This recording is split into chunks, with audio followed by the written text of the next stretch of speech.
My beloved, I have come to tell you something the Spirit whispered to me in the stillness of the night. When the world was quiet, when the moon was heavy with light, and when even the winds dared not speak, God leaned near my soul and said, "Tell them August 17, 2025 will not be a normal day. My dear heart, lean in close and let me speak to the soul of you. There are moments in life when the clock does not merely tick, it thunders. When the calendar does not simply turn a page, it opens a door. August 17, 2025 is one of those moments. The Almighty has called it by name. It is not an accident, not an afterthought, not an ordinary date meant to pass quietly into memory.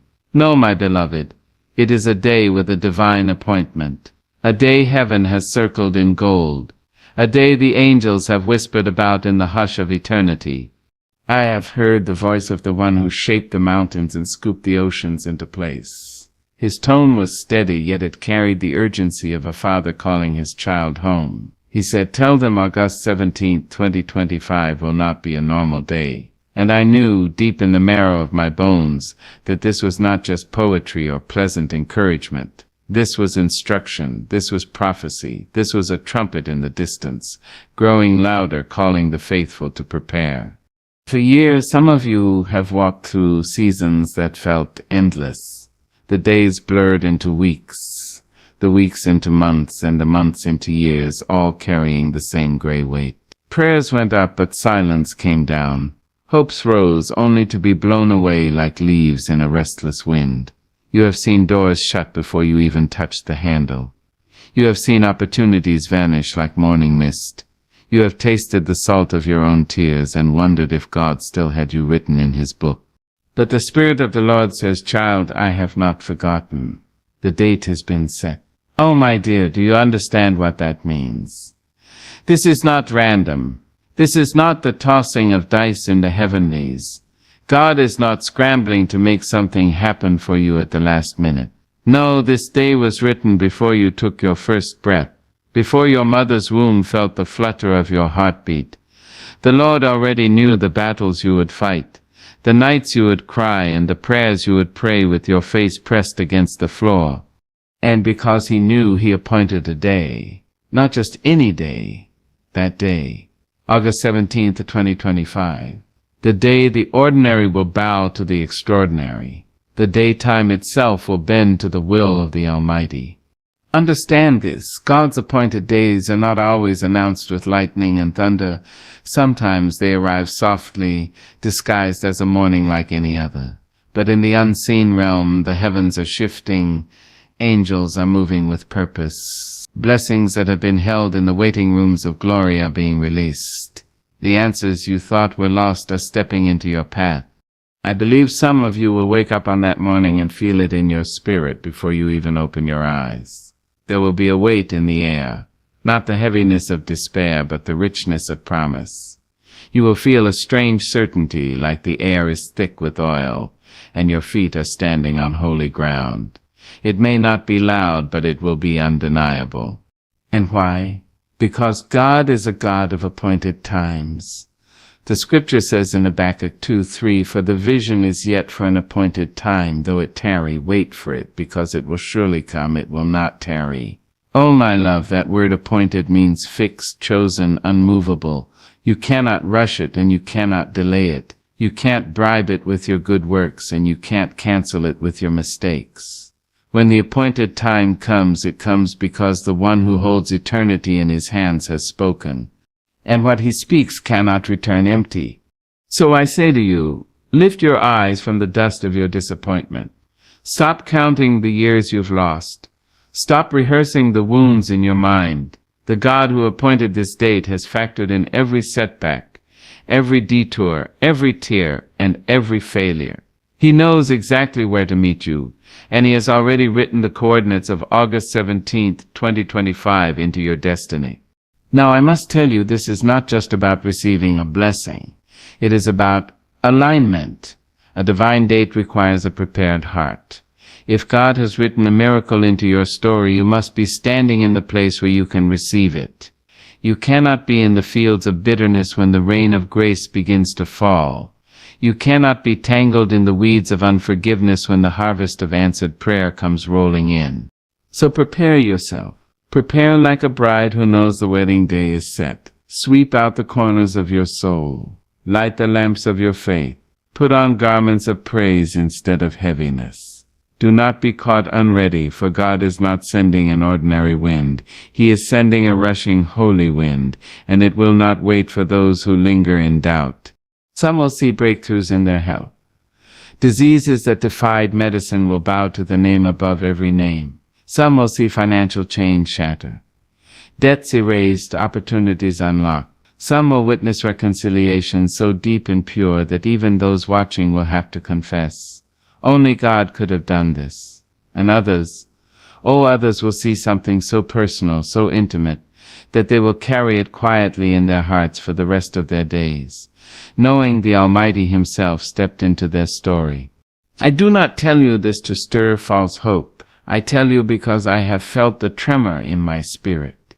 I tell you because I have heard His voice.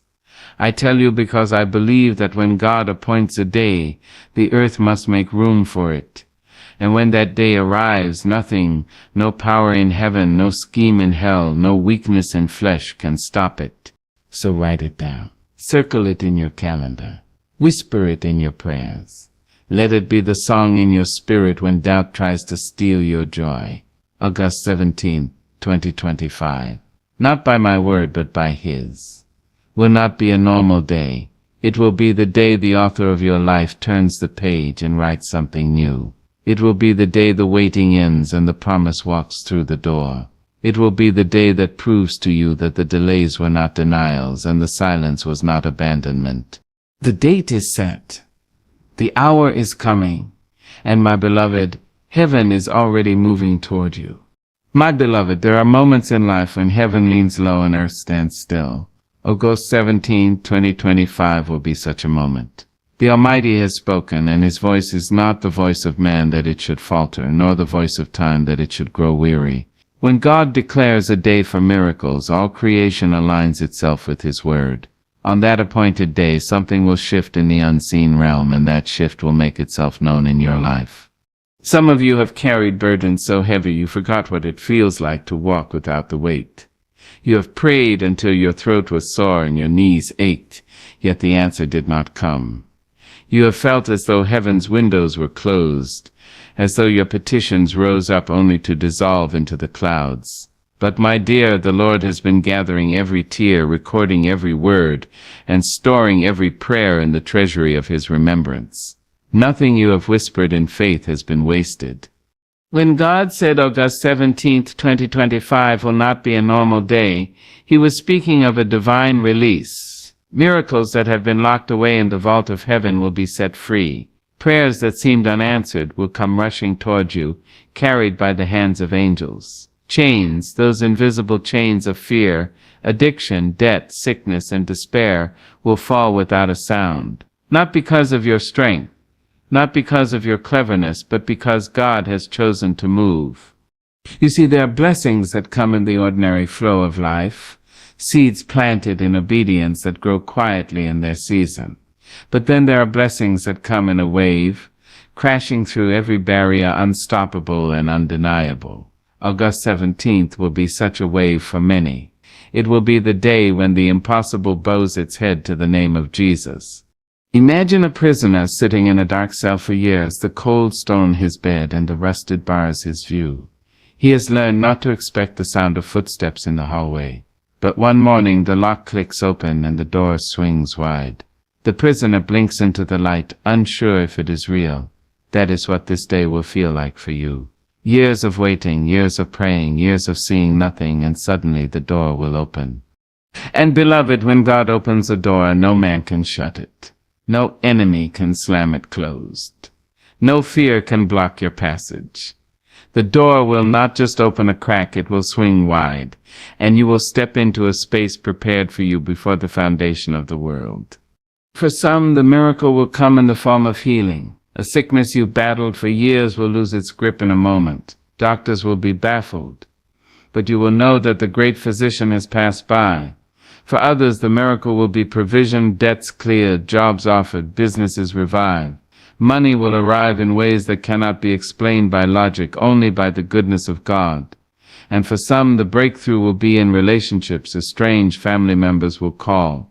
Apologies will flow. Love will replace bitterness.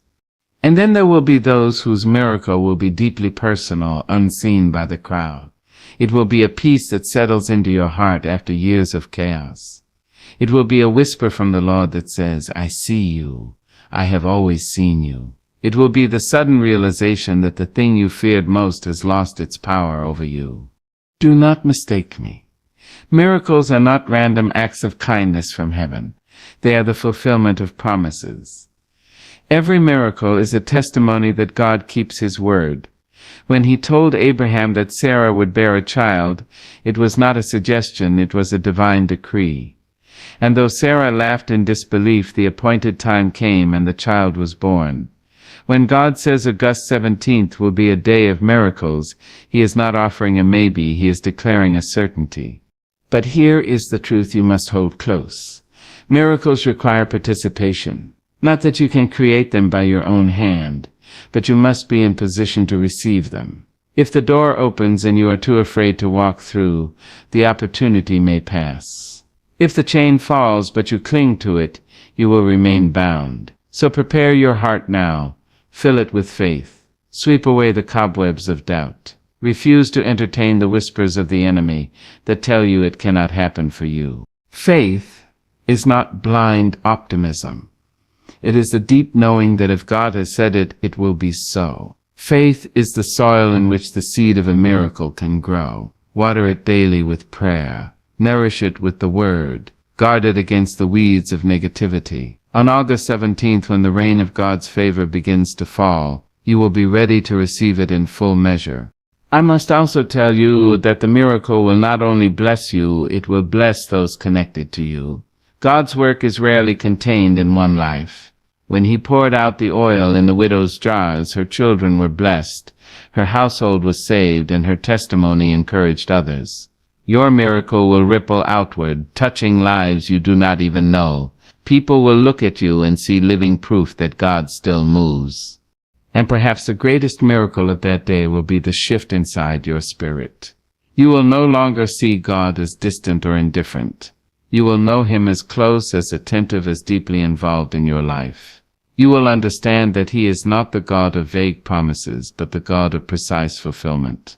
You will carry the memory of that day as a stone in your pocket, a reminder to yourself and a testimony to others. I have seen the Lord, and He has done great things for me.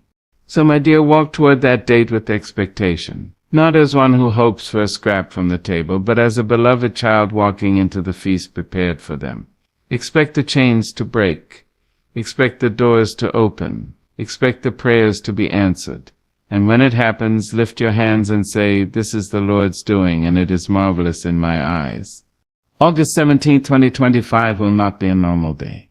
It will be the day heaven writes itself into your story. The day your life becomes a living testament to the truth that God still works wonders. Hold fast to that truth, and let no one take it from you. My dear child, when God marks a day for blessing, it is not enough to stand idly by, hands folded, heart unready. No, you must prepare. You must prepare the way a farmer prepares the ground before the rain. You must prepare the way a bride readies herself before the wedding. You must prepare as if the King Himself has told you, "I am coming to your house." Preparation is not only a matter of what you do with your hands, but what you do with your heart. The Lord is not merely delivering a package to your doorstep. He is stepping into your life, and He is looking for a place to dwell. He is not sending an ordinary blessing. He is sending something so holy, so precious, that it cannot rest in a place cluttered with bitterness, fear, or doubt. I hear the Spirit saying, make room, not just in your schedule, but in your spirit. If you have been holding on to grudges like precious jewels, it is time to lay them down. If fear has been your companion whispering lies in your ear, it is time to send it packing. If you have been carrying the heavy stone of unbelief, refusing to believe it could happen for you, it is time to put it down and lift your hands in faith. Preparation is a posture. It is the way you stand before God when you know something is on its way. A prepared heart says, Lord, I am ready for you. I am ready for your will. I am ready for whatever you have planned. It is a willingness to let go of what has been so you can receive what will be. Think of the widow in the days of Elisha.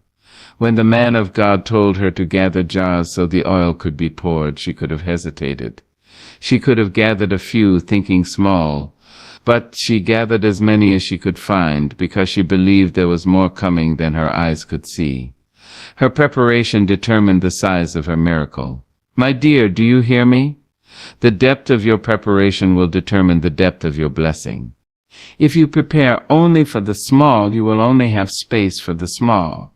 But if you prepare for the great, the vast, the overflowing, you will have space for what God longs to give you. Some of you have been asking for rivers but preparing for puddles. You have been asking for harvest but sowing sparingly. God is saying, stretch your tent, strengthen your stakes, enlarge your vision. And this preparation must be intentional. It will not happen by accident. You cannot drift into readiness. You must walk toward it. That means setting aside time to pray, not rushed, not distracted, but prayer that draws you near to the heart of God. It means opening the scriptures and letting them speak to your situation. It means worshiping Him now before you see the miracle, so that when it comes, your heart is already tuned to gratitude. On August 17, 2025, some will miss what God is doing, not because He did not move, but because they were not ready to recognize it. They will be so caught up in the noise of life that they will not see the hand of God moving in their midst. My love, do not let that be you. The enemy will try to keep you distracted in these days leading up to the appointed time. He will stir up conflicts that drain your energy. He will whisper doubts that eat away at your faith. He will place shiny distractions in your path to pull your gaze away from what truly matters. But you must guard your focus as a soldier guards the gates of a city. Some preparation will not be comfortable. You may need to release relationships that are toxic to your spirit. You may need to stop entertaining conversations that feed your fear instead of your faith. You may need to walk away from environments where your light is constantly being dimmed. God is not asking you to prepare halfway. He is asking for full surrender. And part of this preparation is expectancy. Expectancy is the oil that keeps the lamp burning through the long night. Expectancy is what kept the wise virgins ready when the bridegroom delayed. They had their lamps full, their wicks trimmed, their eyes watching for his arrival. They did not grow weary in waiting because they knew who was coming. And when he came, they were ready to step into the celebration. Prepare as if you already know the miracle has been dispatched and is on its way, because it has. The heavenly courier has been sent. The appointed time is marked. The delivery will arrive right on schedule. Will you be standing there, arms open, ready to receive? Or will you be scrambling at the last moment, trying to make space in a heart still cluttered with the old? I tell you, my beloved, the time to prepare is now, not tomorrow, not next week, not when you feel like it. The harvest does not wait for the farmer to feel ready.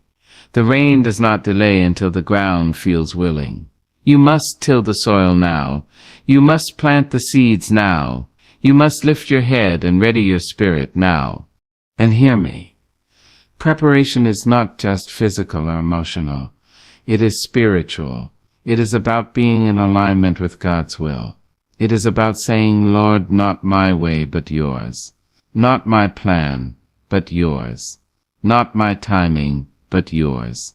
Because sometimes the very thing that makes us unready is our own stubbornness, our own desire to dictate how and when God should move. Let that go. Surrender it. Let Him be God. When August 17th dawns, I want you to rise early. I want you to greet the day with praise on your lips. I want you to walk as one who has been expecting a guest, whose table is already set, whose heart is already clean, whose spirit is already rejoicing. And when the blessing comes, you will not be caught off guard. You will be able to receive it fully, without hesitation, without fear, without the weight of unpreparedness. Remember this, the miracle is God's work, but the preparation is yours. Heaven has its part, and earth has its part. And when your preparation meets His divine release, something holy happens, something that will mark you for the rest of your life. So my dear one, clear the space, light the lamps, lift your head, for the King is coming, and He will not come to an unprepared house. On that appointed day may He find you ready, heart open, hands lifted, soul expectant. And when He steps in, you will know beyond a shadow of a doubt, this is what I have been preparing for. My dear heart, there are seasons when the soul feels stripped bare, when the years seem to take more than they give, when the weight of injustice presses down so hard it feels like you may never rise again. But I have lived long enough and walked with God close enough to tell you this truth. He is a God of restoration and a God of vindication. He does not allow the righteous to be wronged without cause, nor does He watch the years of your labor vanish without repayment. August 17, 2025, my beloved, will be a day when you see His justice and His mercy meet, when you see Him restore what the locusts have eaten, and when you watch Him lift your head high before those who thought you would stay bowed forever. Some of you have walked through fire you did not deserve. You have been spoken against in rooms you were not even allowed to enter. You have been betrayed by those you trusted, wounded by those you loved, ignored by those you helped. People wrote you off while God was still writing your story. And you have carried the sting of those wounds, wondering if God saw, if He remembered, if He cared. Oh, my child, He saw. He remembers, and He cares more than you can comprehend. The word says in Psalm 56:8, you keep track of all my sorrows. You have collected all my tears in your bottle. Every tear you have shed has been preserved, not one lost. Every injustice you endured has been weighed. Every false word spoken against you has been recorded in the courtrooms of heaven. And now the righteous judge has set a date to rule in your favor. Restoration is not simply giving you back what was taken. No, when God restores, He multiplies. He takes the years that seemed barren and fills them with more fruit than you could have imagined. Think of Job when the storm of loss passed. God gave him twice as much as he had before. Think of Joseph, betrayed by his own brothers, sold into slavery, falsely accused, thrown into prison. But when God moved, He didn't just free him from the cell, He set him on the throne. Vindication is when God Himself steps into the scene and says, enough.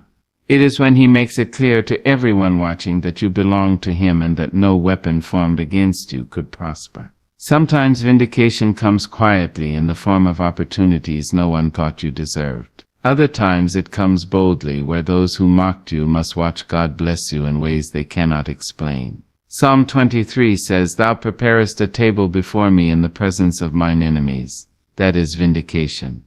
On August 17th, there will be tables set in the presence of enemies. There will be names spoken with honor that once were whispered in gossip. There will be positions offered to those who were told they were not qualified. There will be doors opened that others tried to weld shut. And those who thought they could bury you will see that God was planting you instead. This will not be the shallow vindication of proving people wrong just for your own satisfaction. No, it will be the holy vindication of God's truth shining brighter than the lies spoken against you. It will be the kind of restoration that makes even your enemies say, surely the Lord has done this. And you, my dear, must be ready to receive it with grace. When God restores, do not spend the blessing rehearsing the pain. When He vindicates you, do not waste the moment boasting in yourself. Instead, lift your eyes to heaven and declare, this is the Lord's doing, and it is marvelous in my eyes. Because this restoration is not just for your comfort, it is for His glory. Some of you will see relationships mended on this day. Sons will call mothers after years of silence. Friends who drifted away in misunderstanding will reach out. Spouses will find the tenderness they lost somewhere in the storm. Some of you will see tangible restoration, properties returned, finances replenished, careers revived. Others will see the restoration of something deeper, the return of peace after long nights of anxiety, the return of joy after seasons of mourning, the return of hope after years of disappointment. And here is the beauty of God's vindication. It is never late. We measure time with impatience, but God works in perfection. There are seasons He allows the wrong to persist. not because he approves of it, but because he is setting the stage. If Joseph had been freed from prison too soon, he would have gone home a free man but not a ruler. If Job had been restored after just a month of loss, his testimony would not have been as deep, nor his blessings doubled. Sometimes the waiting makes the restoration so complete that it leaves no trace of the loss. I want you to picture yourself on that day, August 17, 2025, standing where you thought you would never stand. The wound healed, the loss returned, the lie silenced, and not just returned to where you started, but lifted higher. You will be able to say, I would not have chosen the storm, but I cannot deny the blessing it brought me to. You must also understand this restoration and vindication do not mean God will explain himself to everyone. He is not obligated to clear your name in every mouth that has misused it. Sometimes he clears your name by making your life so blessed, so whole, so radiant that no one can deny his hand is upon you. The gossip will lose its sting when your life becomes the proof. So in these days before the appointed time, release your need to fight your own battles. You have carried the weight of defending yourself long enough. Lay down the sword and let the Lord be your defender. Forgive the ones who wronged you, not because they asked for it, but because you refused to let their actions poison your heart. Bless those who cursed you, not because they deserve it, but because you are not bound to their bitterness. And when the day comes, walk in your restoration without shame. Walk in your vindication without apology. This is not luck, this is not coincidence, this is the justice of God made manifest in your life. This is the return of what was stolen, pressed down, shaken together, and running over. This is the lifting of your head by the hand of the Almighty. August 17, 2025 will not be a normal day. It will be the day some of you will say, I got back what I lost. It will be the day others say, God proved me right when the world said I was wrong. And for all who have waited, it will be the day you see that he truly does prepare a table for his children, and when the feast begins, no enemy can take away your seat. There are moments in this life when the heart feels heavy as if it is carrying a mountain made of yesterday's mistakes, disappointments, and unfulfilled dreams. You wake up in the morning and before your feet even touch the ground, the weight presses upon you. You begin to wonder if there will ever be a day when you are not haunted by the echoes of what could have been. It is in such times that you must understand your past is not your prison, it is your teacher. And God in his infinite wisdom has already written a story for you that does not end where your pain began. People will try to remind you of the roads you took that led nowhere, of the love you gave that was not returned, of the chances you had and squandered. But those voices, my dear, are not the voice of your Creator. God does not speak shame into your spirit. He speaks life. He speaks renewal. He speaks fresh beginnings. The past is a chapter in the book of your life, but the author is still writing, and he does not write in ink that cannot be erased by mercy. Sometimes the reason you cannot move forward is because you have set up camp in the land of regret.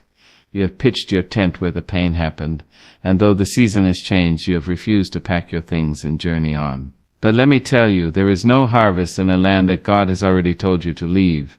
If the soil has dried up, if the well has run empty, if the door has closed, it is not your assignment to stand there and beg life to return to it. Your assignment is to trust that God has prepared a place for you where the soil is rich, the water flows, and the door is wide open. Do not mistake the scars on your soul for signs of defeat. Scars are proof that you survived what was meant to destroy you. They are evidence that God's hand was over you when the storm raged, that his angels were stationed around you when the enemy tried to take your mind. You have lived through nights when tears soaked your pillow, mornings when you didn't have the strength to rise, days when you thought the sun would never shine again. But here you are, breathing, moving, still capable of love, still capable of hope. That is victory in itself. Understand this, what happened to you was not meant to define you forever. God never intended for the valley to be your permanent home. He intends for the valley to be the place where you learn to listen for his voice, where you lean not on your own understanding but on his unfailing wisdom. It is where you shed the weight you cannot carry into your next season. It is where you gather the strength and faith that will sustain you when you finally reach the mountain. Some of you are still holding the keys to prison cells God has already unlocked. You sit behind bars that no longer exist, and the only thing keeping you there is your refusal to step into the light. Maybe you think you are not worthy, maybe you think you have made too many mistakes. But God does not measure worthiness the way man does. His mercy has no expiration date. His grace has no limit. He will not ask you to pay for the same sin twice. If he says you are forgiven, then you are free. The only chains left are the ones you choose to keep. I know it is hard to let go. Pain has a way of feeling familiar, and familiarity feels safe even when it is slowly destroying you. But you were not created to cling to what hurts you. You were created to rise above it. You were created to walk in the fullness of joy, to dance again, to laugh again, to breathe deeply without the taste of sorrow lingering in your lungs. That is not just a dream. It is God's promise to you. When you choose to release the past, you are not denying that it happened. You are declaring that it no longer has power over your future. You are saying, I will not let yesterday rob me of tomorrow. You are placing your trust in the one who can take broken pieces and make them whole, who can take ashes and turn them into beauty, who can take a shattered life and turn it into a testimony that will inspire generations. Beloved, there is a place ahead of you where the grass is greener, not because it is someone else's field, but because it is the place God planted specifically for you. There is a season ahead where you will wake up with peace in your heart, where your laughter will ring louder than your tears, where the blessings will flow like rivers in the desert. But you cannot reach that place if you keep looking over your shoulder at the land you have already left. You are not the sum total of your failures. You are the child of the Almighty God, the one who calls you his own, the one who has already declared victory over your life.